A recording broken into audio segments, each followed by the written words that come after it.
In a nation where agriculture forms the backbone of the economy and the lifeline of its people, the significance of food security cannot be overstated. Ghana, like many other countries on the African continent, has experienced its share of climate related challenges, with droughts becoming more frequent and severe. As the world grapples with the reality of climate change, the Ghanaian government is taking bold steps to fortify its food systems against the unpredictable nature of the environment. A recent announcement by Agriculture Minister Bryan Acheampong underscores the urgency of this mission. On Thursday, in a conversation that rippled through the media and among the nation's farming communities, Bryan Acheampong revealed that the government is embarking on an ambitious project, a 60,000-ton grain silo, the first of its kind in Ghana. This $70 million investment is more than just an infrastructural endeavor. It is a strategic move aimed at stabilizing food supplies in the face of ongoing and future climatic challenges. Acheampong's words carried the weight of a country determined to ensure that its people never go hungry, no matter the severity of the drought or the unpredictability of the rains.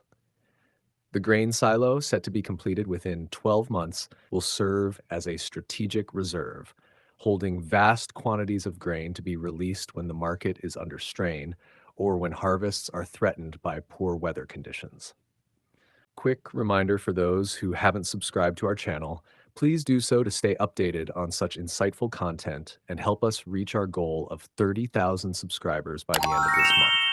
Your support means a lot. For Ghana, a country that has had to rely heavily on the timely rains for its agricultural success, this silo represents a significant shift toward a more resilient agricultural system. It is a move that acknowledges the unpredictability of climate and the necessity of preparedness. This will be the first of its kind in Ghana, and it is designed to hold up to 60,000 metric tons of grain, Acheampong disclosed. The minister's announcement was not just about the construction of the silo itself, but about what it symbolizes, a departure from a past where the country had no such reserves, to a future where food security is built on planning, foresight, and modern infrastructure. We had zero before, and now we are setting up this strategic reserve to ensure food security, Acheampong emphasized, framing the silo as a cornerstone of the government's broader strategy to stabilize the agricultural sector. But the construction of the silo is just one aspect of a multifaceted approach that the government is employing to combat the current drought and mitigate the impact of future climate events. Acheampong, who also serves as the Member of Parliament for Abetifi, provided insights into other initiatives designed to bolster the country's agricultural resilience. Central to these efforts is the Ghana Agriculture and Agribusiness Platform, an innovative tool designed to connect farmers across the nation and deliver crucial farming instructions directly to them in their local languages. The platform, Acheampong explained, is a game changer. Through the use of voice notes in languages such as Dagbani, Twi, and other local dialects, the government can now communicate with farmers in a way that is both direct and accessible. The traditional methods of disseminating agricultural advice through written notes or broadcasts often fell short, with crucial information being ignored or misunderstood due to language barriers. Acheampong drew a poignant comparison, illustrating the challenge with a simple analogy. If you give me a note in French telling me to run out of this office, I might still be sitting here by the time the accident happens. That's what has been happening with our farmers. We need to communicate effectively in their languages. The Ghana Agriculture and Agribusiness Platform is therefore not just a tool for communication, but a lifeline that ensures farmers can make informed decisions that align with the actual climate conditions they face. For instance, Acheampong noted that in previous years, many farmers planted their crops too early or too late, missing the optimal window for planting and subsequently suffering from poor yields. This will ensure that next time, farmers won't plant too early or too late. For example, if planting should start in August, farmers will know not to plant in July, as they did this year, Acheampong said. As the minister spoke, it became clear that the government's response to the drought crisis is comprehensive, addressing both the immediate needs of farmers and the long-term sustainability of the agricultural sector. One of the initiatives that Acheampong highlighted was the small earth dam projects under the One District, One Dam initiative. These dams, constructed in various districts across the country, have already proven their worth.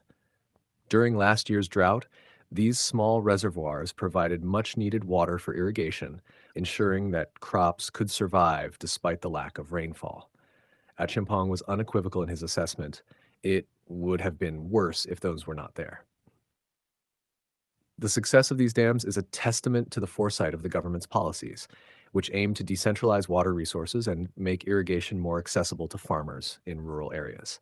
However, the story does not end with the dams. The government's intervention in the maize market last year is another example of its proactive approach.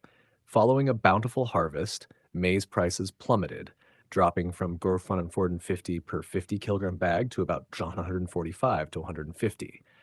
While Consum might have celebrated this drop in prices, farmers were left in distress, facing the reality of selling their produce at a loss. The government had to step in to stabilize the market, preventing a situation where farmers would be discouraged from planting in the next season due to low returns. Acheampong's recounting of this event highlights the delicate balance that must be maintained between ensuring fair prices for farmers and affordable food for consumers. Looking ahead, Acheampong assured Ghanaians that the government is not resting on its laurels.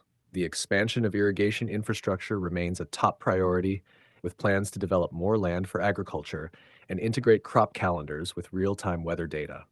This integration is crucial for ensuring that planting and harvesting activities are aligned with the actual climatic conditions, reducing the risk of crop failure due to mistimed agricultural practices. We are putting systems in place to avert future challenges, Acheampong said, emphasizing the importance of planning and preparedness in the face of climate unpredictability. The minister's remarks reflect a government that is acutely aware of the challenges ahead, but is equally committed to overcoming them. The ongoing drought crisis may be severe, but it has not derailed the government's investments in the food systems. Instead, it has galvanized efforts to build a more resilient agricultural sector, one that can withstand the shocks of climate change and continue to feed the nation. By next year, Acheampong confidently stated, Ghana will be better prepared to handle similar challenges should they arise. The broader Food Systems Resilience Program, funded by the World Bank, is the bedrock of these efforts. This program is not just about responding to the current crisis, but about building a sustainable agricultural sector that can thrive in the long term. It is about creating a system where food security is not left to chance, but is the result of careful planning, investment, and innovation. As Acheampong concluded his remarks, it was clear that the government's vision for Ghana's agricultural sector is one of resilience, sustainability, and above all, preparedness. In a world where the climate is increasingly unpredictable, Ghana is taking decisive steps to ensure that its food systems are strong enough to weather any storm. If today is your first time watching this channel or you are returning to this channel for the exciting content, please subscribe to the channel for more educative and developmental projects across Ghana and Africa as a whole. Do you want to know about the state of a project in Africa? Then make sure to like and comment the name of the project you would like us to talk about and its current state.